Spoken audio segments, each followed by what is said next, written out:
Okay. Okay. So, hi everybody. So I'm Philipp Hacker. My colleague Alexis Tsoukias is in New York with a train to be a little bit late. So I'm delighted to have Philipp Hacker today for the seminar. So I introduce you very briefly, and you complete if you want. So Philipp is at the university at the New School of Digital Studies at the European University of Vienna in Frankfurt open order. And he's at head of the chair of law and ethics. He devotes many faceted works, which are interdisciplinary between himself as a lawyer, but also a mathematician. Well, no, I'm a lawyer, yeah. And computer scientists and so on. So that's an issue which is very at the core of what we expect to do. And so, Philipp, I give you the floor for your presentation, followed by a discussion. OK, well, many thanks. Merci bien d'avoir m'invité. Et c'est vraiment fantastique d'être ici avec une voix sur le bois de Boulogne. Je pense que ça va être très difficile de se concentrer sur les slides et d'être de retour à Paris, qui est après tout une de mes villes préférées où j'ai habité quand j'avais 15 ans. Et j'ai baladé les rues autour de Invalides où j'ai habité. Donc, véritablement, c'est génial d'être ici. Merci bien. Mais mon conseil professionnel n'est pas suffisant pour continuer en français toute la présentation. Donc, now I'll switch to English, but I'll be happy to take questions in French or other languages that might be of greater comfort to you. So today's topic is once not ChatGPT or GPT-4 or all these things that I've been giving lectures on, I think, nonstop for the last weeks. But we will look at more specifically one facet, one particular risk that is, however, also relevant in generative AI systems. But we will look at it more from a perspective of more traditional scoring algorithms that nevertheless are at the core of much of what's happening in the digital economy. Because if you imagine, the big tech companies, what are they doing? What is their business model? Their business model, after all, is to rank, right? To sell stuff because they rank very well. In fact, better than all the others, like Google, Meta, Amazon. They're all rankers. That's at the core of their business model. And so the idea is that if you regulate rankings, you really regulate, you get to the core of their business model. And this is what's happening right now.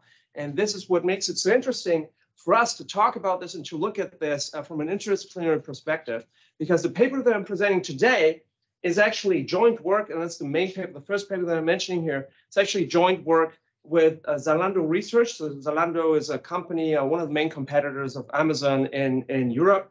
They're very strong, come from Germany, but they're very strong globally. And we teamed up with their FAIR machine learning team and Emil Wiedemann, who's also a frequent co-author of mine, who's a mathematician and has a chair for analysis at the University of Erlangen. And then I also did a separate paper together with two people from my team, with Janina and Johan, on the legal dimensions proper of rankings and ranking regulation. This is kind of more of the legal touch that looks at the DMA in particular and a little bit at the GDPR. Today, we will focus more on the little more technical aspects, but I'll also introduce some of the legal conversations, mostly from the first paper, Beyond Incompatibility, because this is something where I think we can really try to get into an interdisciplinary conversation. That's why I'm really looking forward to your thoughts and comments as well. Okay, so how we're going to proceed today is to first start with some motivating thoughts and some background, also some technical background. And then I'll try to explain what we do in the paper, namely to construct a new algorithm that is a post-processing algorithm for guaranteeing certain fairness measures, but not only that, but rather for trading off between several incompatible notions of fairness.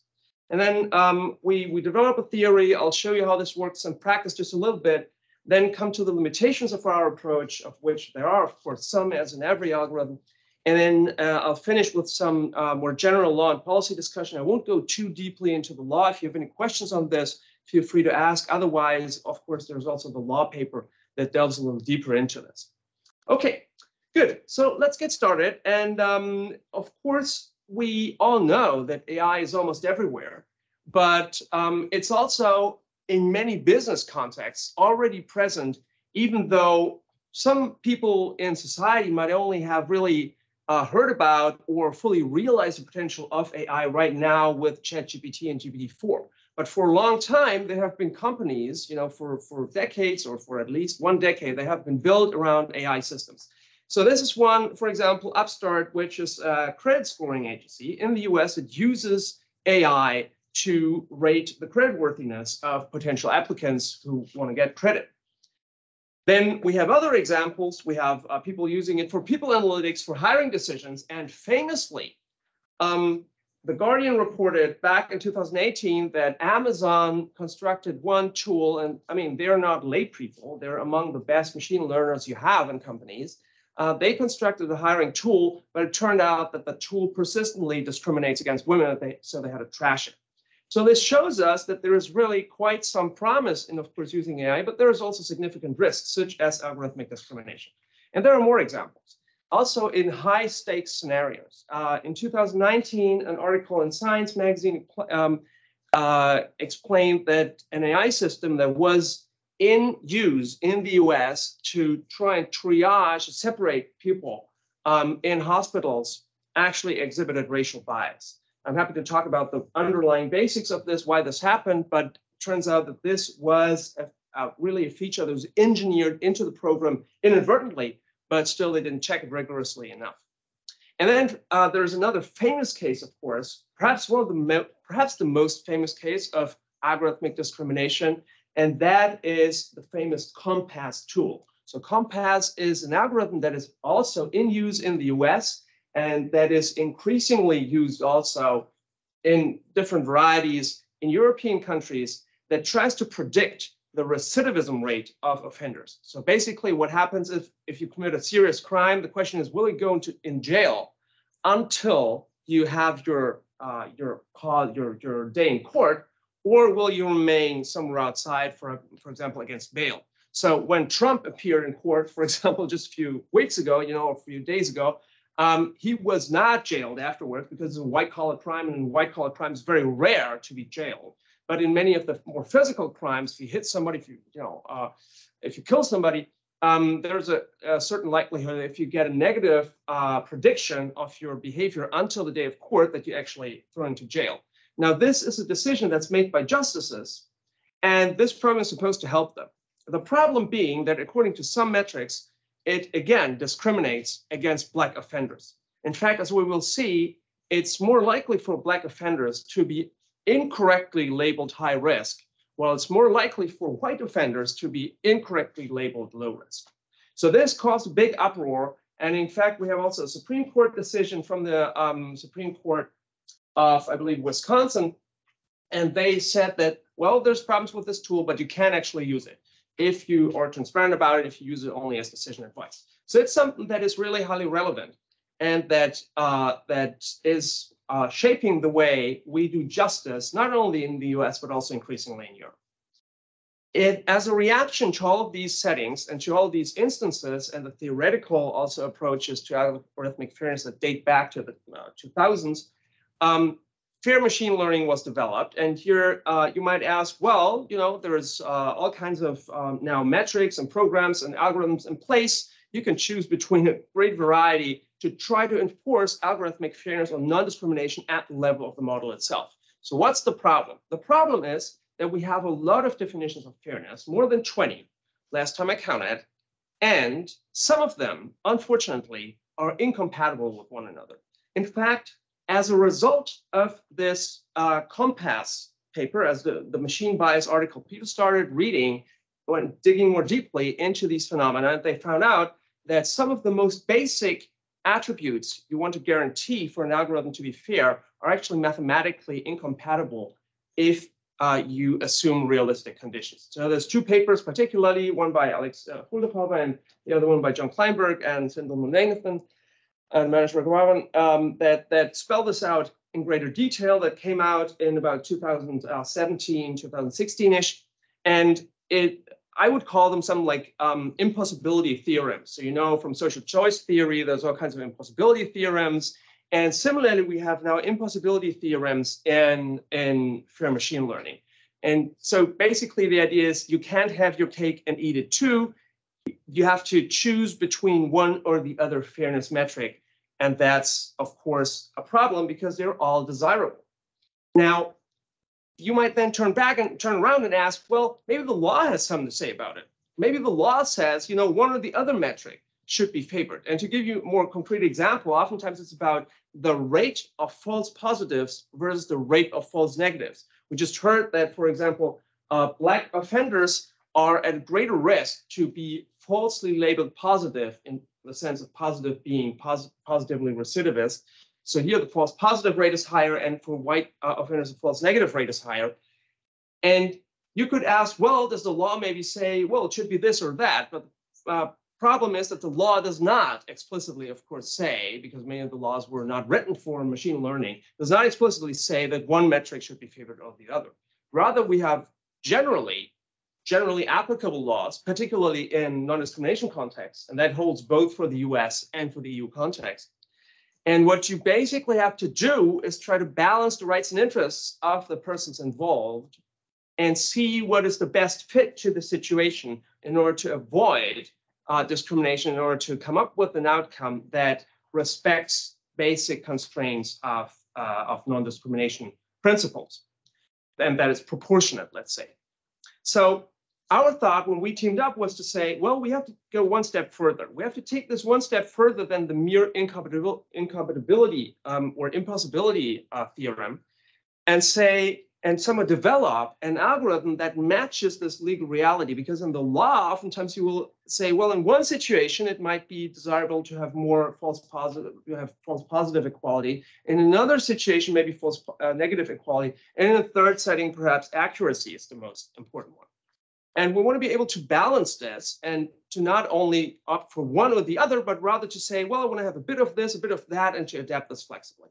That was our motivation. And that's what we try to do with this algorithm. And I hope we succeeded at least to some extent.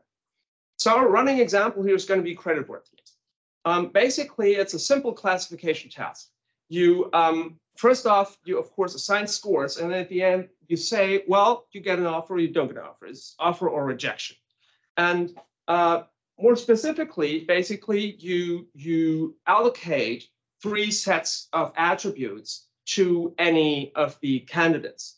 First, you assign a score, and that's the machine learning task, of course, the prediction of creditworthiness. So if I come along, you know, my income data, my zip code, my shoe size, my music taste, you name it, my hair color might be used to then predict a credit score for Philip. And then the company would say, well, this is above or below our threshold. And if it's above, then I get an accept, I'm creditworthy, and I get an offer. And if not, I'm rejected. And now we can ask, as a third category, to what kind of protected group I belong. And I'm, of course, part of this historically privileged group of white middle-aged males. And we can then see if, you know, other people from other protected groups actually are treated in a similar way or not. So this gives us, first of all, some statistical information about what the candidates, how the candidates are treated in say, the raw data and the raw outcomes. And of course, this is just an example with 2 groups here where we have, for example, male and females. And we even don't have third gender or non-binary here just for simplification reasons. But of course, it could do many more groups. So our algorithm is generally able to handle n groups, works for any number of groups. And the idea is now to look at the scores separately for each of these groups. So let's say, for example, let's say the red group or the orange group here, that's the male group, and the blue one, that's the female group. And you can see that on average, the females have better scores than the males because they're perhaps more hardworking and more intelligent anyways. And then you can say, well, perhaps that's a result that you don't want to have, and then you can start shifting these curves around. And that's the basic idea. You can shift them around such that certain criteria are fulfilled. And what are these criteria? These criteria are precisely the ones that were shown to be incompatible in the papers that we've seen before, in the Hulhove and the Kleinberg papers. So the first of these fairness notions that's really important is calibration. What does calibration mean? Generally, it means something like accuracy. Basically, that what you predict is true, and specifically that it's true irrespective of what group you're in. So say you get this credit score out of, say the score runs from 0 to 100, and I get a score of 70, and that would mean that there's a 70% chance of me saying, if this is positive, me repaying the loan. Actually, in credit scoring, you always have the default option, but you always score how likely it is to default, but it doesn't really matter. So you just look at each of the groups, and for calibration more specifically, you average overall individuals. And if the average score of the males is 70%, it would mean that 70% of them, will be able to pay back the loan. And if it's a 50% for the females, now this time the other way around, that only 50% of females should be able to repay the loan. And you contrast that with what's called ground truth. So basically with individuals where you know if they've repaid or not, and then you try to balance this out. The idea is, if you don't have calibration, if you don't have good accuracy to the same extent in both groups, then scores will mean something else, something different for these two different groups. So that's something that's, of course, highly desirable, because otherwise you would always have to ask, oh, you got a score of 7. That's good. And are you boy or girl? Now I know what it means. And of course, that's something that we don't know, we don't want to have. The second criterion is called balance for the negative clause. And negative class is all the individuals that at the end are ground truth negative. And so you look at all of the individuals that in reality were unable, for example, to repay their loan, and you want to have within this group an average score that is identical for, again, both of the groups, say males and females. Because if you don't have that, then again, it means that those who are defaulting, they are treated differently between the groups. And you can show this mathematically that actually in the end, if you have this difference, this means that the false positive rate between the groups will not be the same. So if you have that equality, this balance for the negative class, then that means that the probability to be correctly labeled non-creditworthy is actually the same across groups. And if it's not, if the scores are, if it's imbalanced, then that probability will differ across groups. And again, that's something that we don't want to have. We don't want to have more false positives in one group than another, perhaps. And the third very reasonable requirement is balance, just the inverse, balance for positive class. So again, here you look at all the positive individuals, the ground truth positive individuals, and basically you say, is that score the same for them among all of these who got correctly labeled as creditworthy in our example? Now, all of these are very reasonable criteria, and the problem is that precisely these notions are incompatible with one another, so you cannot fulfill all of them at the same time under reasonable assumptions, more specifically if the base rates between the two groups are different. So if there's a slight difference statistically between men and women defaulting, which usually there is, or between men and women or black and white persons reoffending in the recidivism case, then we have this problem. So what do we do with this? In theory, we start out by saying that we have these, basically a triangle that we can imagine like this. And this triangle shows us that there are these three extreme cases. We could say, well, we put all of our weight on the top of the pyramid, that's calibration, and we say we just fine-tune our ML model such that it fully fulfills group calibration. And we don't care about the rest. And the interesting thing is that, does anybody know perhaps where this happened in any of the examples that I've shown from the beginning?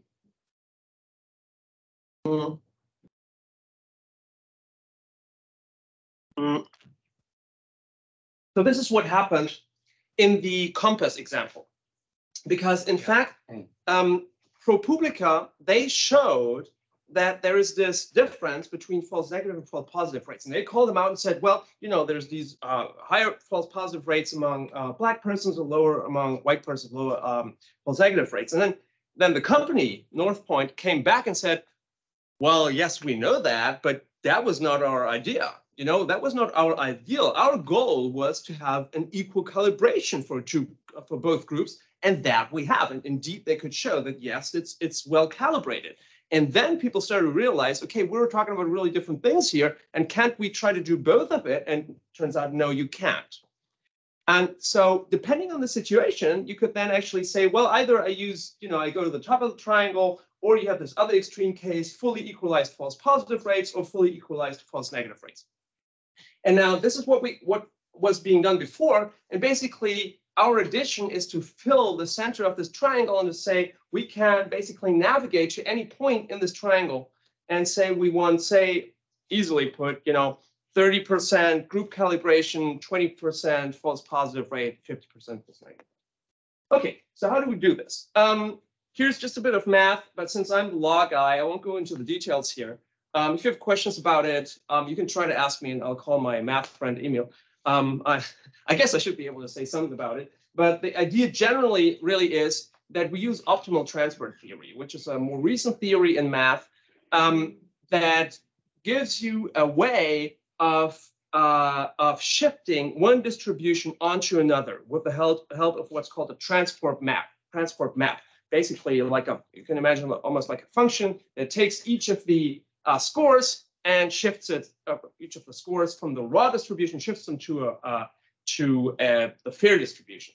And now an optimal transport map is one that shifts one distribution onto the other one with as least information loss as possible. Basically, the idea is, you can also call it earth mover, sometimes the earth mover distance in the Wasserstein distance. So basically, you have one piece of, some sand lying around there, and you want to shift this to another place, but of course you want to go you want to have as little force going into this as possible, and so basically those are close to one part. They should still be, you shift them in a way such as to minimize loss or minimize energy that you need to transport the sand. And then this would be an optimal transport map from one distribution fully onto the other one. So basically, here's our raw distribution, here's a fair distribution, and then boom, we can shift it fully with the optimal transport map. And now the idea is this in the triangle again, this would, for example, allow us to say, well, our original distribution is perhaps somewhere around here, and we can go all the way to group calibration, or all the way to equalized false positive rates, or all the way down here. And now with this, with the interpolation, that means that we can go not all the way, but only a partial way. So we introduce a parameter, theta, and actually there are three thetas with respect to the three conditions. And then you can say, basically, the theta gives you this perspective of to what degree you want to enforce one condition or the other. And the idea is that all of them, they have to add up to one, and that basically does the job. So how is this done algorithmically?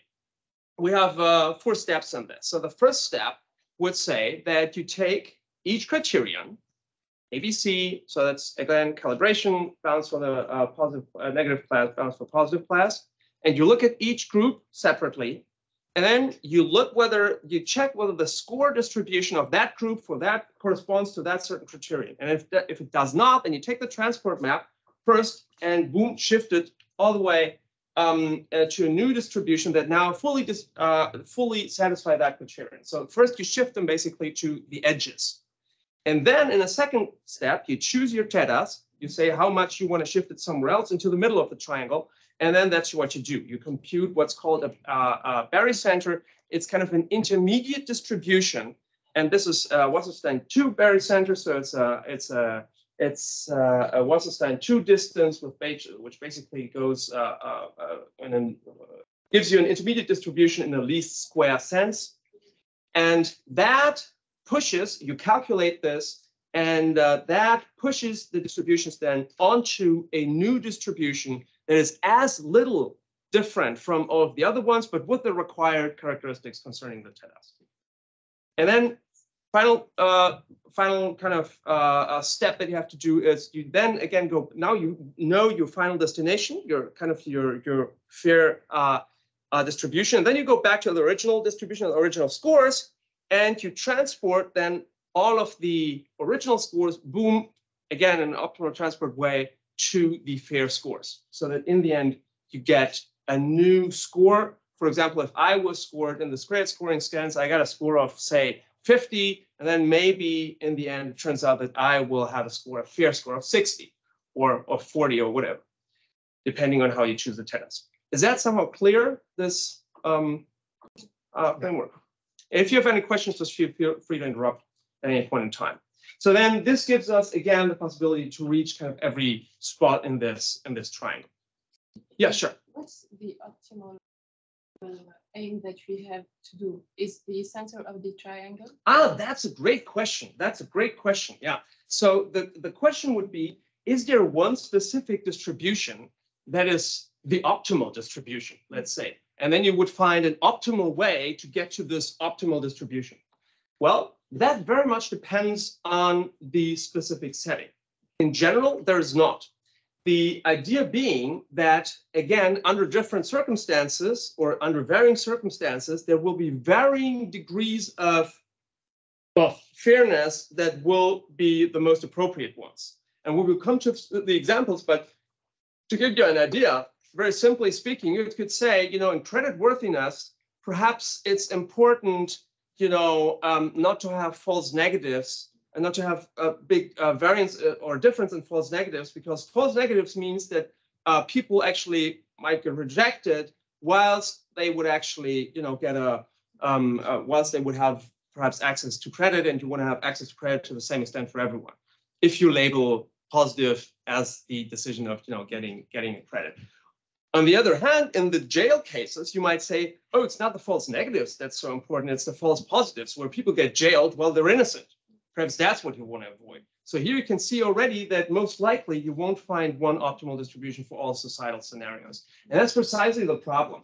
If we had one, then we wouldn't need all of this fancy calculation with the tetas. We would just pick this one, we would just see where it is, and then we could skip basically the teta step, and we could just go straight there with the help of an optimal transport. But yeah, excellent question. Thanks for that, for clarifying that. Okay, so how does this look like in practice? If you implement this tool, we've put this on GitHub if you're interested. So basically, I'm just showing some random numbers here. We implemented this with synthetic data on the Compass data set itself also, and on a new data set that comes from Zalando with 80,000 new data points from real customer interactions. So this is the first one, and you can see that these back here, semi-transparent distributions, kind of these two hubs, kind of normal distributions. This is from our synthetic data set. They are the raw distributions. Okay, so the orange one, let's say, is the male one, and the blue one is the female one, or whatever. And then you shift them, and those are the fair distributions, the bold ones. Okay, it just looks very different, and this is to fulfill the requirement condition A. This is calibration, same calibration. And since you can see that, of course, they're not the same, they're not identical, because the raw distribution and hence usually also the underlying base rate, they're very different for male and female. So it's not the case that you get the same distribution in the end if you want calibration, perfect calibration, but rather you get some that looks like this. Okay, and then we can say we can do it, for this time for criterion B, which is balance for the negative class. Again, here it's a little more difficult to see. Basically, it's a shift a little bit to the right for the orange group, and it's also a shift a little bit to the right for the blue group. And then if you choose yet another one, the balance for the negative class, just the inverse, you shift a little bit to the left for both groups. And then comes kind of the trick. This is if we choose theta A equaling theta B equaling theta Z, so it's 1/3 for all. And then you get some kind of funny intermediate distribution that tilts a little bit to the left here, and then draws up to the right here, and same here. It's basically symmetrical, so it's kind of an intermediate, of course, of all the distributions that we've seen before. And again, you can then experimentally verify that this that this fulfills the requirements that we've put up in the conditions. Okay, so that's the idea of what we can do, kind of. What are the limitations? Well, the limitations are, there are three main limitations, let's say. The first one is, and this is a really important point, the first one is that we're optimizing still, we're still shifting, or we're supervising, let's say, our algorithm or our model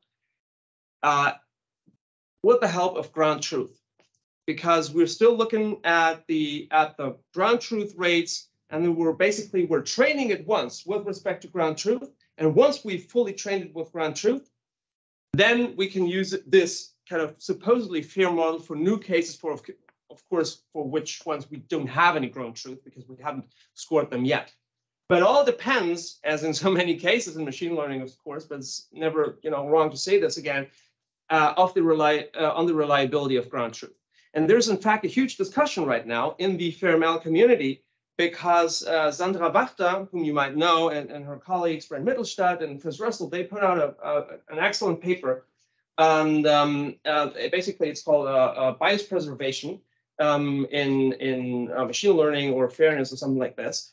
Was published last year, and they show that in many cases it's actually not desirable to choose a fairness metric that embodies ground truth, because we have so many phenomena socially where ground truth is itself biased, it's itself skewed. And you can imagine, in the recidivism case, of course, we have different base rates. This is from the US, between black offenders and white offenders. White offenders recidivate much less often.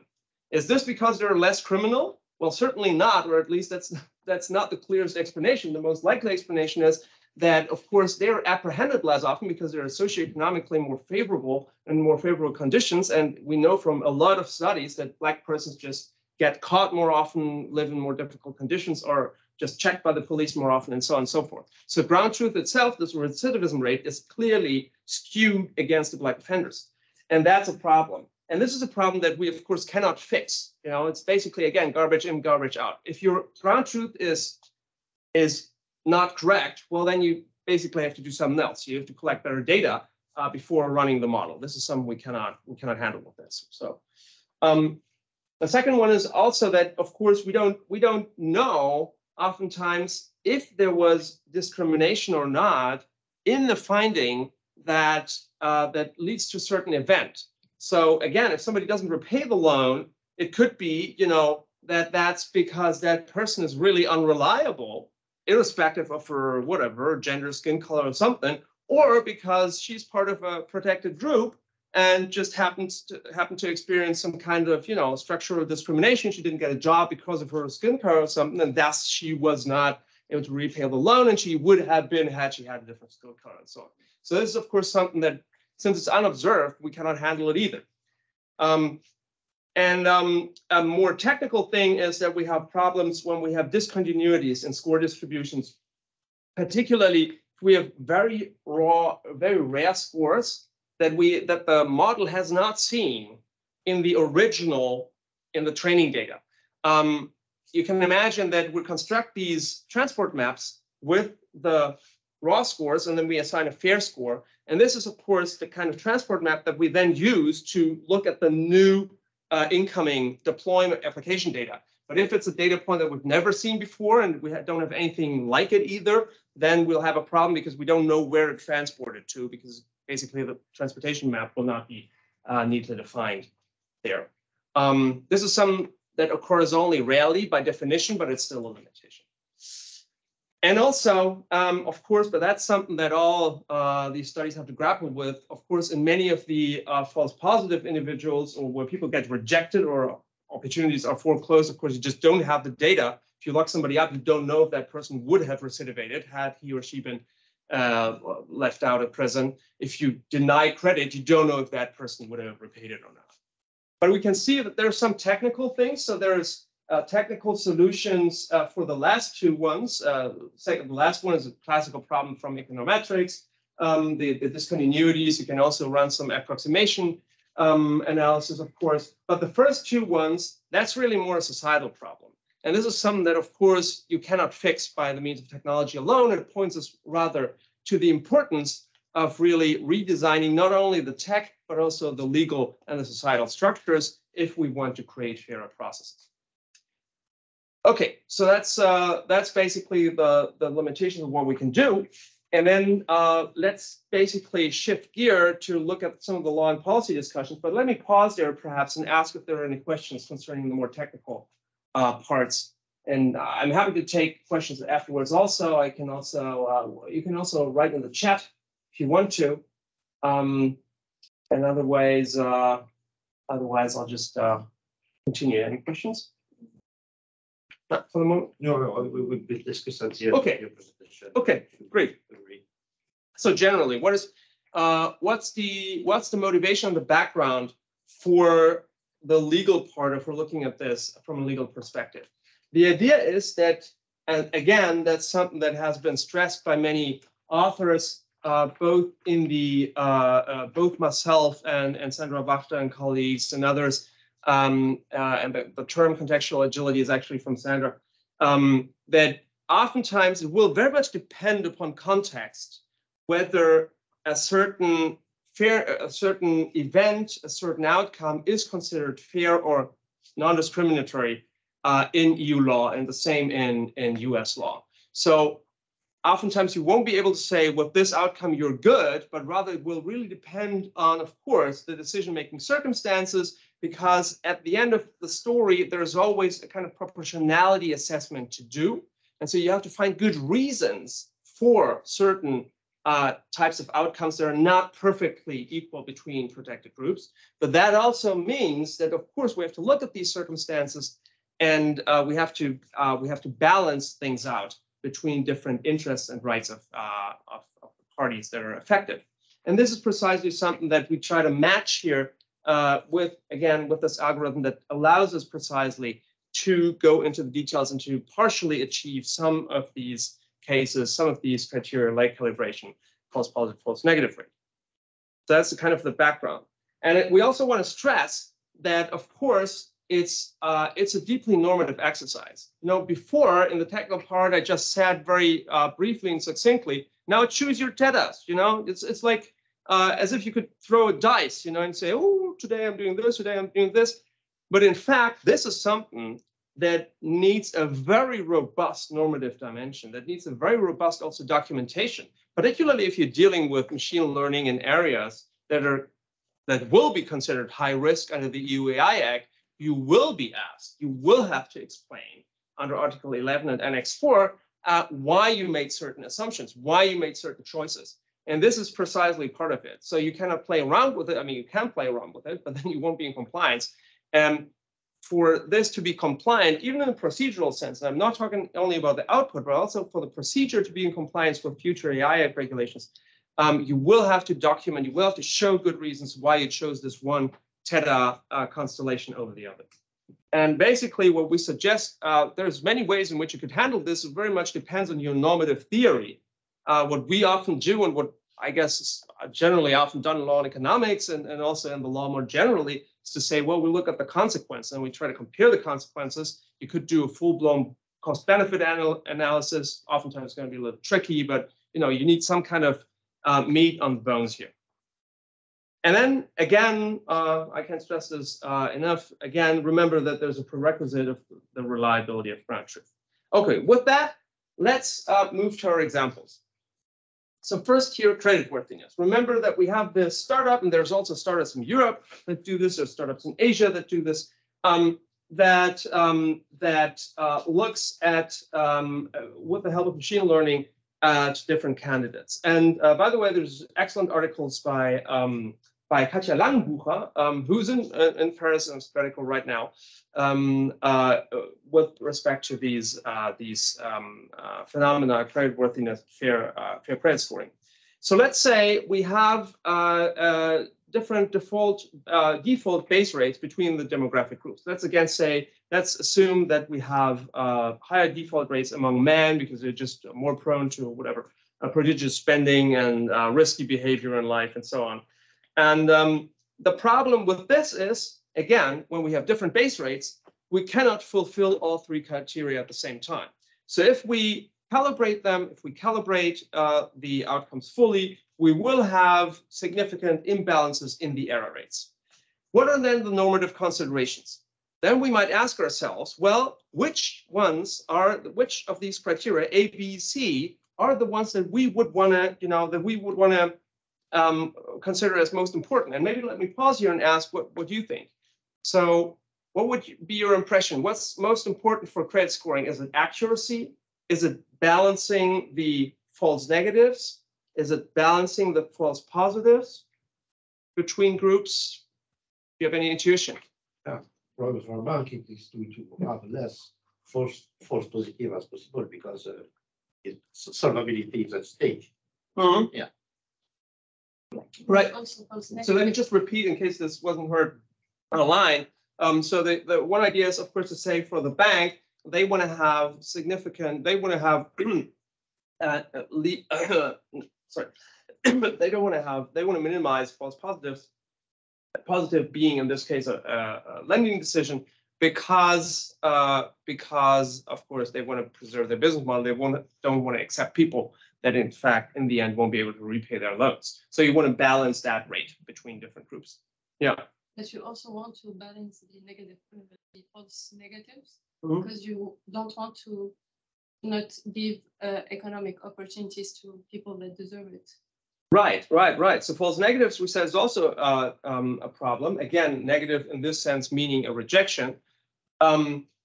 That insofar as then you might have a disparity, say, between, again, white or black applicants or men and women, and it's a basic opportunity in life. For example, if you want to buy a house, for your family, it's pretty bad if you don't get that credit. So those are some of the considerations we've had as well. And of course, you want to have accuracy also, precisely because, and it makes it kind of legally interesting, and I explore this more in the paper. In credit scoring, you have in many different in many jurisdictions, like in the EU, you have an obligation to do kind of due diligence credit scoring that was introduced after the financial crisis of 2007, 2008. And in fact, there is even a responsible lending obligation, which means that you do have to check, and your models have to be accurate enough so that you can say with a significant amount of certainty that yes, this person will not default, because otherwise you're not even allowed to lend money to this person as a bank. Again, as a result of the subprime crisis. We've explored this more in this paper, and also in another paper with Jan Passert that's called Varieties of AI Explanations. So that's one thing that makes it really interesting, because we have a legal imperative to go for accuracy. But of course, we also have the imperatives from non-discrimination law to not differentiate too strongly between the different protected groups. And then here we could say, well, false negative predictions, again, in this sense, would be the loan is approved because usually in credit scoring, actually, a negative decision means you won't default. So false negative prediction, but then in the end, the candidate defaults. That is a problem for the lender, as you said, but it's actually also a problem for the borrower, because if you default on your credit, you might get evicted, you get into all kinds of financial hassle, you have a negative credit reporting, particularly in the US. This can get you onto the streets, and you can get massive problems. You can lose your health insurance and all of this. In Europe, it's a little less harsh, but still, it's a massive thing if the credit is high enough. With false positive predictions, and in this case, again, positive meaning usually it's a default setting, so that the assumption that you will default, but in fact you would not have defaulted, that gives rise, as you said, to opportunity costs. So of course it's foregone opportunities. You don't get the credit even though you would have deserved it. And so our idea would be to say, well, let's have a significant amount of accuracy in all these cases because it's legally required. And then let's put a stronger focus on false negative rates, on equalizing false negative rates. Again, that means that you don't approve the wrong persons in cases of high stake loans. Because if it's a high stake loan for a whole company or for a whole house or something, then if something goes wrong, there's really a lot of damage, for the bank and for the borrower. Whilst in not so high stake loans, we would say, well, let's rather look at the false positive rate, because then perhaps it's more important to say, well, the damage is going to be limited. It's more important to have equal access to these opportunities for all groups to the same extent. And of course, that's up for debate. But this is precisely the normative questions that we have to ask and that we have to answer. And then we can turn to the algorithm and try to implement it. So let's look at a different scenario. Again, recidivism prediction. And recidivism prediction, first we have to make two important assumptions. So first, of course, is it legitimate at all to use these tools to assess recidivism? And we know now from the AI Act that, of course, these tools are precisely going to be one of the high-risk categories. They will not be banned entirely, even though this is controversial. But of course, you have to respect the GDPR as well, or in the case of judicial, if it's defendant data, it could also be the law enforcement directive, but generally the GDPR, to make sure that you're actually using this in a legitimate and a compliant way. So I'm just saying this to note that we're not advocating actively the use of these tools, but if you use them, then you'd better use them in the right way. And of course, you would also have to double check that, again, as is not the case in the COMPAS data set, the ground truth itself is not significantly biased. In fact, we discussed a long time amongst ourselves whether we should evaluate the algorithm on the COMPAS data set. There's a very good paper from, I think it was also an ACM Fact by Bao et al. It's called It's Compaslicated. And they advocate actually against using the COMPAS data set at all, because it has all these normative preconditions that are unaccounted for. We chose to use it because it's kind of our bench line. All of the major papers that erect this impossibility theorem, they use COMPAS, and so we want to use it too to just show that this is different and works. And also because this is a super important part of society, and sooner or later, we will see some of these systems. We already are seeing some of these systems in place. In fact, there was a ruling by the German Constitutional Court, you might have seen that just about a month ago, on predictive policing, which is, sort of similar to this, and in which, in the end, the Supreme Court allowed predictive policing under certain constraints, not the constraints that were in place at the time, so it struck down the laws, but it's very well feasible to reintroduce it with the right safeguards. I don't want to go into a discussion of this ruling, but it's just to say that this is coming. And hence, we need these normative considerations. Again, may I ask you, what would be your positions? What would be your intuitions? So would you say, again, in this case, is it accuracy that's most important in recidivism prediction? Is it false negatives equalization? And negatives meaning, you get a low risk score, you go free, but then you recidivate. Or is it false positive equalization between groups, where false positive in this case means locking up innocent persons? Or innocent, not necessarily, but persons who would not have reoffended. Any thoughts? I think for public safety, we do not let out people that would recidivate, but it's also important to not lock people that are innocent. Yeah, I agree. Yeah. It has a kind of social utility or public utility consideration, other considerations. Yeah. Then can let innocent people or not dangerous people in jail. Yeah. So I would say so too. Let's maybe not take the example of Trump, because we might all have very strong opinions about that.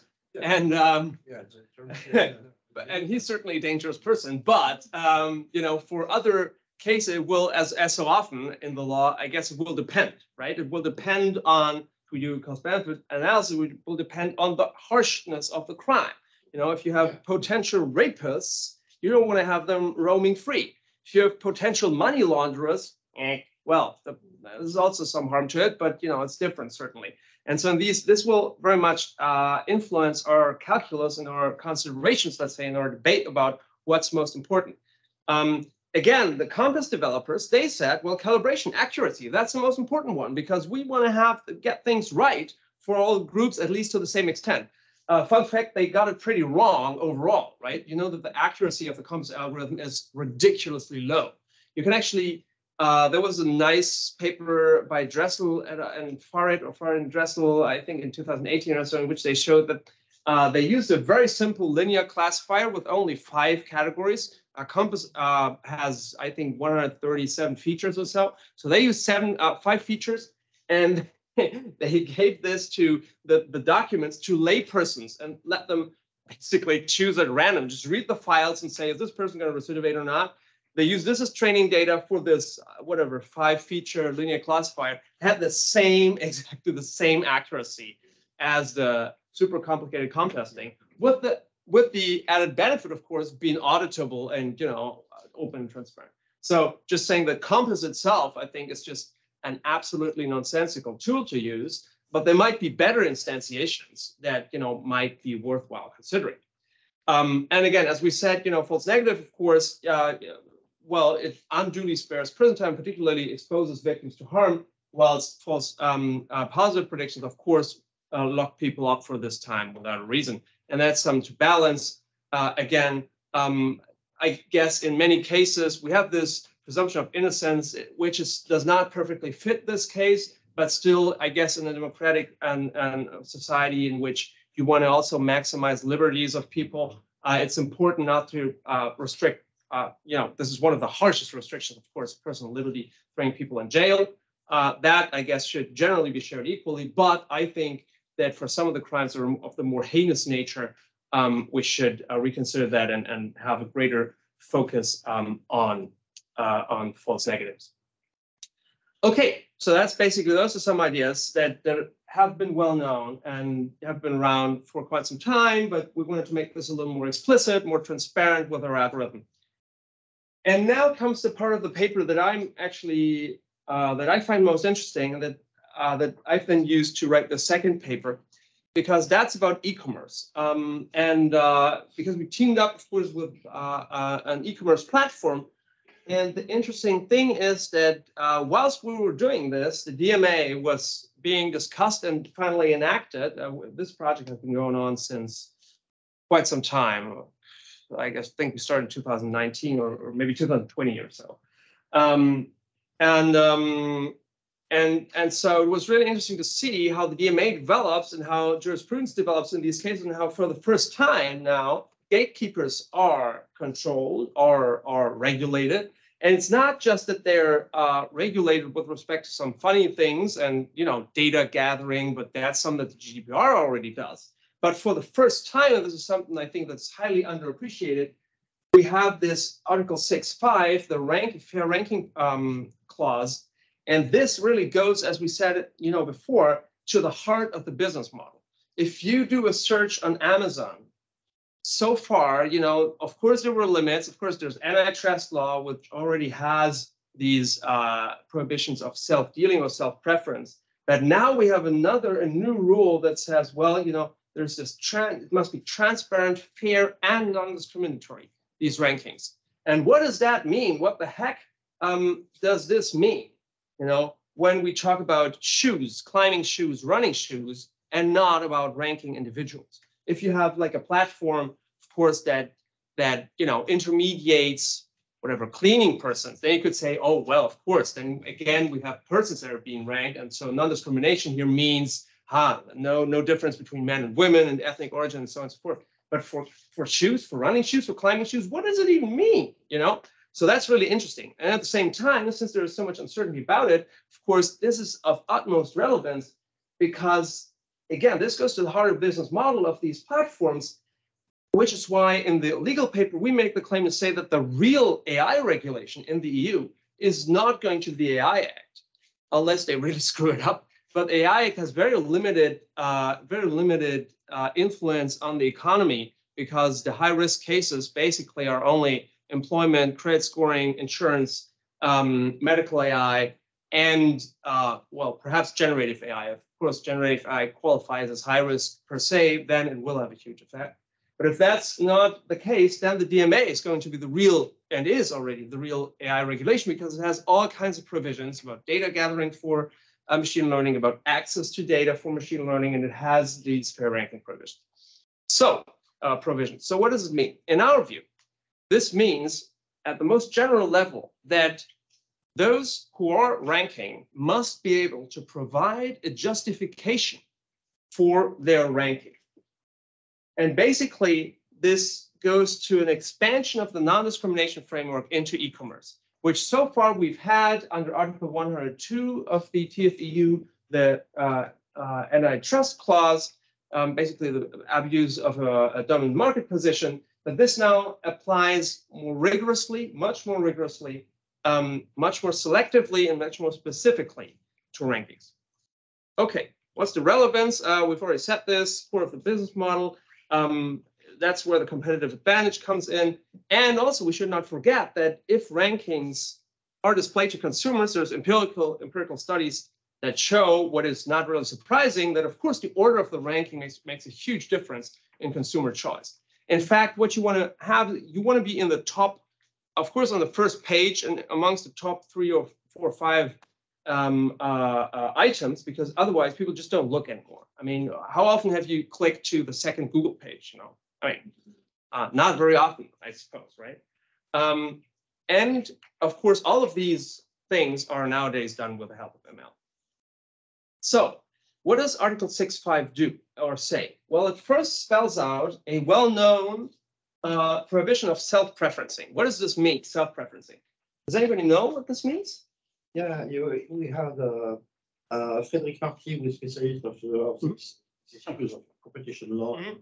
And so he talked us in October a lot about the self-preferencing issue. Yeah, the Amazon buy box case and stuff like this. So basically the idea is that, of course, many platforms these days are vertically integrated. So this means they resell stuff, they intermediate stuff. If you want to have climbing shoes, you know, maybe they sell Nike and Nike and Adidas climbing shoes, but it might also be the case that they sell it on their own account.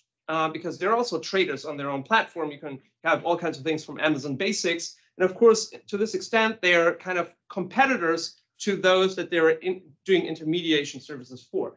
And hence they have some kind of incentive to actually preference their own offers vis-a-vis or at the detriment of those from third parties.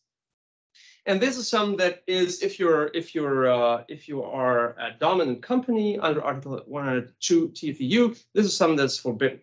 And in fact, it even goes further than this. Amazon, I think, settled that case in December 2022, the buy box case, for a lot of money with the commission, if I remember correctly, or something like a lot of money. And because in the buy box case, what they did is that they restricted access to the specific buy box, which is kind of the recommended by Amazon one item piece. It restricted access to this buy box to traders that were using the Amazon fulfillment service. So basically Amazon logistics channel. So it was pushing its own logistics channel vis-a-vis their own or the postal delivery system. And this was found to be, you know, a violation of self-preferencing, not under the DMA, but under the competition law rules. That's something that the DMA repeats, but then it also says, in addition, somehow, there must be, you know, non-discrimination. And what does that mean? It says, you know, fair, transparent, and non-discriminatory. And you might know these clauses, these FRAND clauses, fair, reasonable, and non-discriminatory, which are often applied in IP cases, so in licensing cases. Basically, if you hold the license to something important, you cannot say, I give this, you know, BioNTech, for example, COVID vaccines. If you have that vaccine, oftentimes you will not be able to say, I give it to a good price, you know, to this one company, and this other comparable company comes along, and then I sell it much more, you know, steeply, to much worse conditions. So that's these FRAND clauses, and we talk about this in greater detail in the legal paper. But the wording of Article 6.5 very much reiterates or resembles these FRAND clauses. Again, but what does it mean? So I give you one example. What often happens in rankings on e-commerce platforms is what's called popularity-based ranking. And that is kind of a controversial technique. And it means, does anybody know? Does anyone have an idea what this is? Popularity-based rankings? I've heard of it, but Yeah. I'm not sure. So the idea basically is to say you query climbing shoes in Amazon, and it will give you a list that is ranked by what Amazon thinks is the most popular item for you specifically, given the information they have about you. So what's the one that you're most likely to click onto, given, you know, particularly the history, the sales history of these items. So if you do, you know, climbing shoes, it might give you shoes from well-known climbing manufacturers like Red Chili or something. I have to like climbing, or maybe running shoes, you know, Nike or Adidas, at the detriment. So this is those incumbents at the detriment of newcomers. And that's a problem, of course, because we have newcomers who have a harder time getting into higher parts of the ranking with incumbents that still are there. And this is something we can see in the data as well. And this, you could argue, is in fact something that could amount to discrimination, because there's simply no good reason for this being so. Remember that my interpretation of non-discrimination in these settings is to say, well, of course you can differentiate. Rankings are inherently about differentiation. You cannot have 1,000 times, you know, put the same person on the same items on top. That wouldn't be ranking anymore. But there must not be a criterion that's kind of illegitimate, that is not linked to either the performance of the product or to consumer expectations, that goes into that factors in prominently, such as whether it's from a newcomer or an incumbent brand. And so if you detect something like this in your data as an e-commerce platform, then you can actually use our model, again, our algorithm, to reorder that ranking in order to kind of give more prominence to the newcomer brands. And what you can also do, you could reshuffle, for example, the top 3 positions. Oftentimes, it's in these top 3 positions that purchase decisions are made, and maybe that's kind of correct, the way in which you rank it. But you could say that one of these has to be reserved for a newcomer. So that would be more of a regulatory approach. Or you could say that even if there is no newcomer in there, you know, you have to reshuffle it, because oftentimes, otherwise, this popularity-based ranking will lead to a winner-takes-all logic, where, you know, it entrenches the leading market positions of some of these companies. And if you do some shuffling, some randomization there, that can actually help competition. So those are some of the thoughts that we've had on the DMA.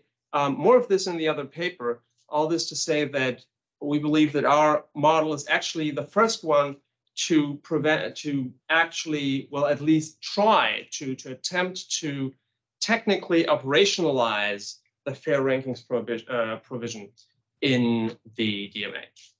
And with this, I'm basically at the end.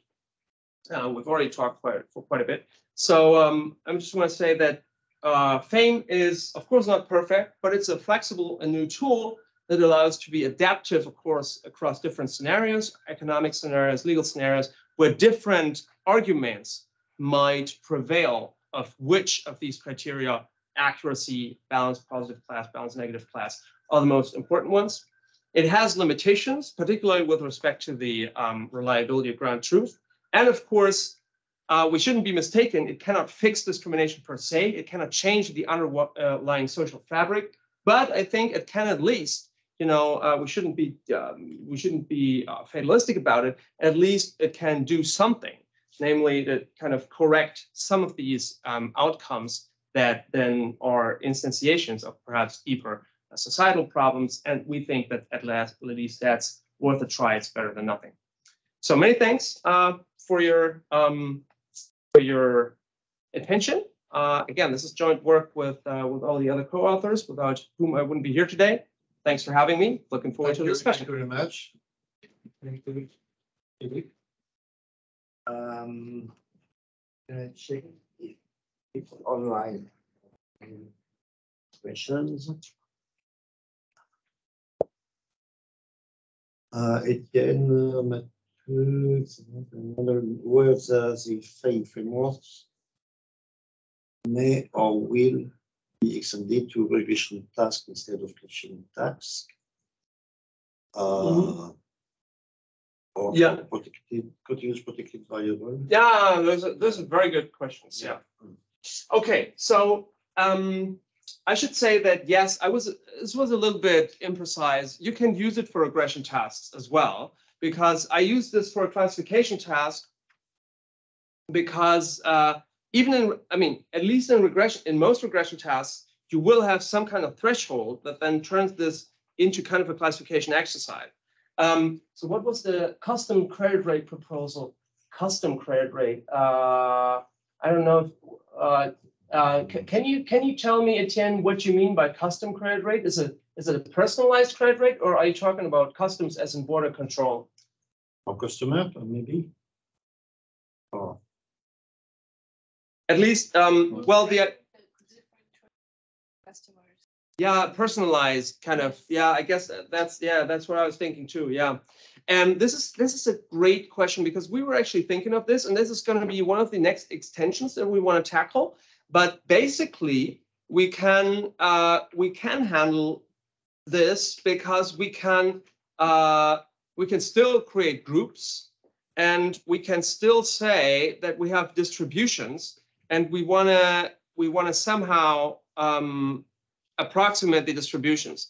The problem being, of course, that I'm just thinking aloud, that in order to get these false positive, false negative things, we need some kind of threshold. We need to introduce it somehow. So either we just pick a threshold somewhere, and then by partitioning the regression, then we turn this into a classification task, or we just basically use the same model or the same approach, but with a different model that we actually published in 2020, and that works without ground truth. So basically, you don't need these classifications. That works perfectly for regression.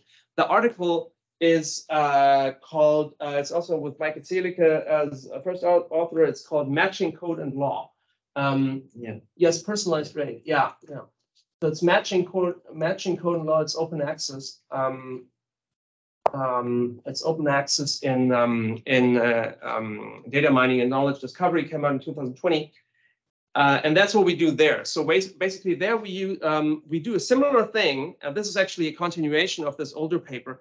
And in this earlier paper, we interpolate between only two fairness metrics, and they are not ground truth, namely between individual and group fairness. And there, if you just slide it toward group fairness, that would be precisely the way of handling this. You could still create different groups, you have personalized rates, but you could still say, well, those are the personalized the distributions for the men, for the women, and then you basically approximate them to the extent that you want. And for continuous predicted variables, yes, that's also a great question. For continuous predicted variables, what we can do is we just partition them into a lot of individual groups. That's what we would do because we need groups, but we can kind of approximate it, and it becomes computationally more complex. The runtime becomes, of course, longer. And there could be a problem if groups are too small in the sense of there's too few people in there. Then it becomes statistically difficult to handle. But as long as we create these bins usually with so and so many persons in there, and so that we can do. It's not perfect, but it's a good approximation at least. So yeah, that would be true. It's excellent questions. Thank you. Thank you. I have a question about the ground truth problem. You correctly said that when the ground truth is skewed or biased, the model doesn't perform, is not appropriate. But it would be a silly or stupid idea to consider the possibility to apply to the ground truth transportation optimal transport model into the shift between skewed ground truth into a fair or fair ground truth. Yeah, precisely. I don't even know I can't remember if we mentioned this in the paper in the end or not. If not, I'll make a note. We should do this because yes. That's one thing that obviously there's all kinds of data augmentation things that you can do there. You could try to create more. So if the problem of ground truth is that one group is underrepresented, then you can create more with the help of GANs or whatever, like generate adversarial networks. And similarly, absolutely, technically you can convert each post-processing tool into a pre-processing tool by just applying it to the training data. The problem being, of course, that you don't have any guarantee then anymore that or you would have to know where, of course, the true ground truth is. And that's the problem. But at least you could say, and that's, in fact, you could use our previous algorithm to do this, the one from the 2020 paper, because that would actually, I think, be the appropriate one here. You could say, well, if we don't really know where the ground truth is, then perhaps it's a good assumption to say that, people should be statistically the same in ground truth, as in there shouldn't be a higher recidivism rate for blacks than for whites, unless we have good reasons, to assume that this is somehow biologically given, which I assume is not the case, but I'm not a specialist. But we could say that, if there's empirical evidence for example, for males being more risky drivers, then we could say, well, we don't want to have perhaps the same ground truth rate between accident rates between men and women, simply because somehow biologically or whatever, or culturally, men tend to cause more accidents. But if that's not the case, as in the recidivism case, then I would say, let's go for like this Laplacian demon, right? So let's go for, if we don't know it, then just have equal partitions. And then, so that's an excellent idea. Yeah.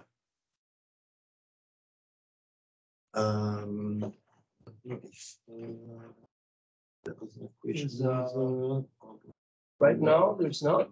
I don't think so. Do you have any question?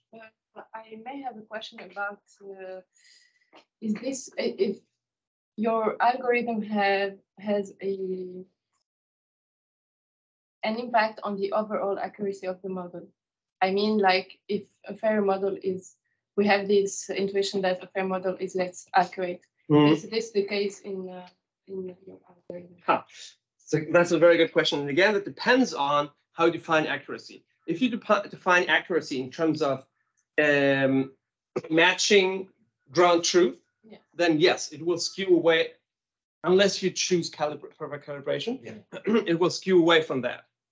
The assumption, however, being that perhaps, so one way to think about it is also to say that this can be a correction of potentially biased ground truth. So if you know that due to, like in the recidivism case, where there is a lot of empirical data showing that this is just skewed against blacks, you can use this to kind of post-processing, recreate a framework where there is less of this biased accuracy metric, kind of. Which is actually also in this other algorithm from 2020, it's very similar, where we said in the normative considerations, well, if there is reason to believe precisely that the scores that we get are unreliable, then go for like a more equal partition between the groups. For example, you might know that the University of California, they have discontinued the use of SAT tests, I think through 2024 or so, because there are so many problems with SAT tests for minority groups. And one of the examples that we used, one of the data sets that we used for the older algorithm was the LSAT data set. So precisely like the law school LSAT, basically. And where we're saying, well, if you don't really know, it's kind of bizarre that in this data set you can see that black students, black applicants massively underperform white students. But well, most likely this is due to some socioeconomic circumstances. So you can shift it toward a fairer model, at least one that is more toward statistical parity. You can shift it all the way, you can shift it halfway, depending on what you think. And so, yes. So to come back to your question, yes, in ground truth sense, this will affect accuracy negatively, but then that might not be the worst thing if ground truth is not our final goal. That's true. Thank you. I have another question, more a comment than a question. I find very interesting the idea that there's no one single way to achieve fairness, but it's a matter of balancing between the three criteria you mentioned, the three thetas. And I was wondering if for the decision maker, what would be the your position if you find a discrepancy between two decision makers, for example, a legislator and a legislator, yeah, lawmaking, European Parliament or whatever, yeah, and the judge. and the church, And the judge. Yeah. and the judge. In terms of a vetting between the three thetas. Who disagree on what would be the right one, right? So let's say the law should prefer to give more weight to theta A, to calibration, over the other, while the judge would prefer to E or theta C, more weight to other thetas. Yeah, that's also an excellent question. It goes to the, like, who should be the ones who ultimately decide on this, right? Well, of course, decision makers, first, in our view, first of all, it should be decision makers because they have most of the information, you know, decentralized knowledge and so on. But in some areas, maybe we want to have regulatory intervention. And then the question becomes, to what extent do we use the law to actually prescribe certain, even theta values? You could have, you know, implementing acts and technical specifications, which we're going to have in the AI Act, Article 40, 41. We're going to have common, you know, technical specifications that, for example, might say something about fairness metrics. And what, I mean, I don't know if they're going to use our model or not, but they could say, well, you know, in these contexts, in credit scoring, the theta range must be, theta A must be between this and that. And that if it's in the law, then the judge cannot disagree. If it's, of course, more open, if there is no comment about it, or if it's more openly formulated, such as due weight must be given to accuracy, then basically it would be the judge who's making the final call within, of course, the constraints of the law. And then ultimately it would have to be decided by the CJU. So yes, and that's a very, so that goes to institutional competence, I guess, right? Fact, and indeed, it's a very good question of who would be the entity best positioned to choose this. I'd say on the one hand, you have civil, you know, you have civil society, you need a lot of discourse.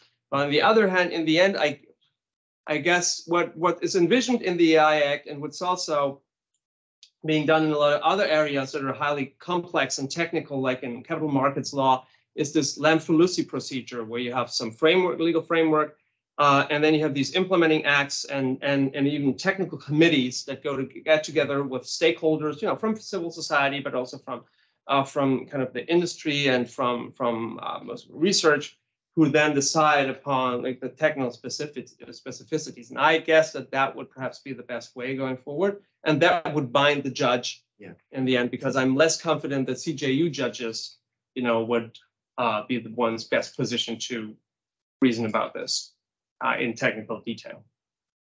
Okay, thank you, Philippe. Great talk. Yeah, thanks so much for having me. Thanks for all those online, and thank you for people online to attend the seminar, to raise questions. Thank you. So next seminar in June, the 7th, with a presentation by Philipp Hacker from École Centrale. I don't have the precise title in mind. I'm sorry, but we will have the announcement very soon. Thank you so much, Philippe. Thank you for your audience, to the audience. Yeah, thanks so much again. Excellent. If you have any questions, feel free to shoot me a mail. Okay, thank you. Great.